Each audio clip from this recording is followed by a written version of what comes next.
Stay away from the path.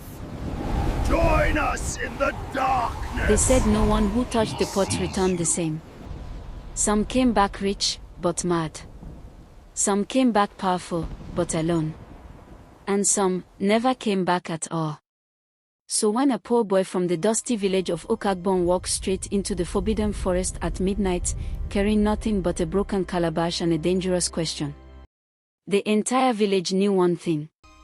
He was either about to become the richest man alive, or the next story parents would use to scare their children.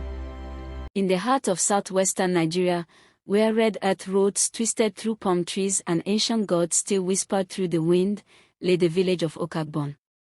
It was a place of hard work and harder luck. Farmers toiled from sunrise to sunset, yet their barns remained half empty. Traders traveled miles to markets, yet returned with coins that barely sang. But among them all lived a young man named Tunde. Tunde was different. Not because he was strong, he wasn't. Not because he was rich, far from it. But because he asked questions no one dared to ask.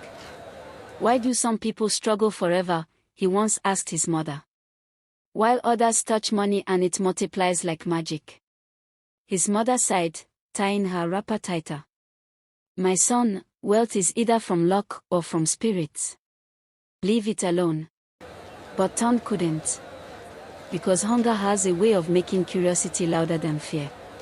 One evening, as the sun melted into the horizon, an old man arrived in the village.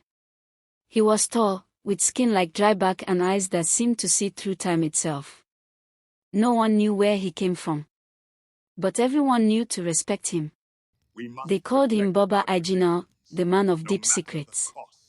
That night, as villagers gathered around the fire, Baba Ijina spoke in a voice that silenced even the crickets. There is a pot, he said slowly. A pot hidden deep inside the forbidden forest. It contains the ultimate wealth formula. The crowd gasped. But, he continued, it only reveals itself to those who truly understand wealth. The rest pay a price. Fear spread like wildfire. But in Tunde's heart, something else grew. Hope. At midnight, when even the bravest slept, Tunde rose quietly. He carried no weapon. No charm. No protection. Only a broken calabash and determination. As he stepped into the forbidden forest, the air changed. The trees grew taller. The shadows darker. And the silence, heavier. Suddenly, a voice echoed. Why have you come? Tunde froze. I seek the wealth that never fails, he replied, his voice shaking but steady. A figure emerged from the darkness, half human, have something else. Many have come before you, the creature said. They all wanted riches. Gold. Power. And what did they get?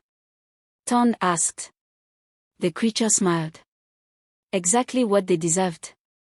The forest shifted. Suddenly, Tunde found himself in a grand palace. Gold walls. Diamond floors. Servants bowing at his feet. Welcome, master, they said. A table appeared, filled with money, bundles upon bundles. All yours, a voice whispered. No work. No struggle. Just take it. Tunde's heart raced. This was it. This was everything he had ever wanted. But then, he remembered his mother's tired face. The farmer's empty barns. The trader's struggles. He picked up the money. And instantly, it turned to ash. The palace crumbled. The voice roared in anger. You reject wealth? Tunde shook his head. I reject wealth I did not earn. The forest went silent. Now, Tunde stood before a river. Floating on it were treasures, gold, jewels, expensive clothes. But the river whispered. Take only what you need, or lose everything. Tunde stepped in. He picked one gold coin. Then another. Then, another. The more he took, the heavier his body became. The water rose. His legs sank. His breath shortened. Panic hit him. Then he understood. He dropped everything. Instantly, the water calmed. He walked out, empty-handed. But alive. At last, Tunde reached a small clearing. In the center sat a simple clay pot. No gold. No shine. Nothing special. Is this it? He asked. Baba Ijina appeared beside him. Yes, he said. The ultimate wealth formula. Tunde frowned. It looks ordinary. Baba smiled. Then open it. Tunde hesitated, then lifted the lid. Inside, there was no gold. No money. Just 3 words, carved into the clay. Value. Discipline. Patience. Tunde was confused. This is the secret. Baba nodded. Most people want wealth without value. They spend without discipline. They rush without patience. He stepped closer. True wealth is not what you collect. It is what you consistently create.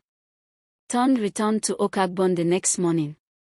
The villagers gathered. Did you find the pot? They asked eagerly. Tunde nodded.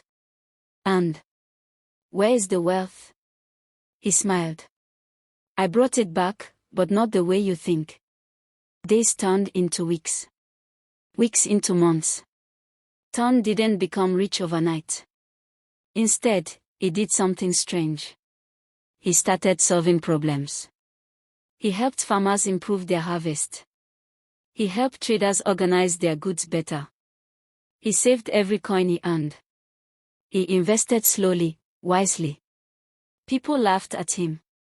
Where is your magical wealth now? They mocked. Tunde simply smiled. And kept going. Years passed. Something began to change. The farmers he helped started prospering. The traders he guided began expanding. The village itself started growing. And Tunde. He became quietly wealthy. Not overnight. Not magically. But unstoppably. Because his wealth wasn't based on luck. It was built on value he created. Discipline he practiced. Patience he mastered. One evening, a young boy approached Tunde. Sir, he said, please, tell me the secret to wealth. Tunde looked at him, and smiled. There is a pot in the forbidden forest, he began. The boy's eyes widened. But listen carefully, Tunde continued. The forest doesn't give you wealth. He leaned closer. It only reveals whether you deserve it. In life, many people are still searching for that magic formula. A shortcut. A secret. A breakthrough. But the truth is simple and powerful. The ultimate wealth formula works every time. Because it is not magic.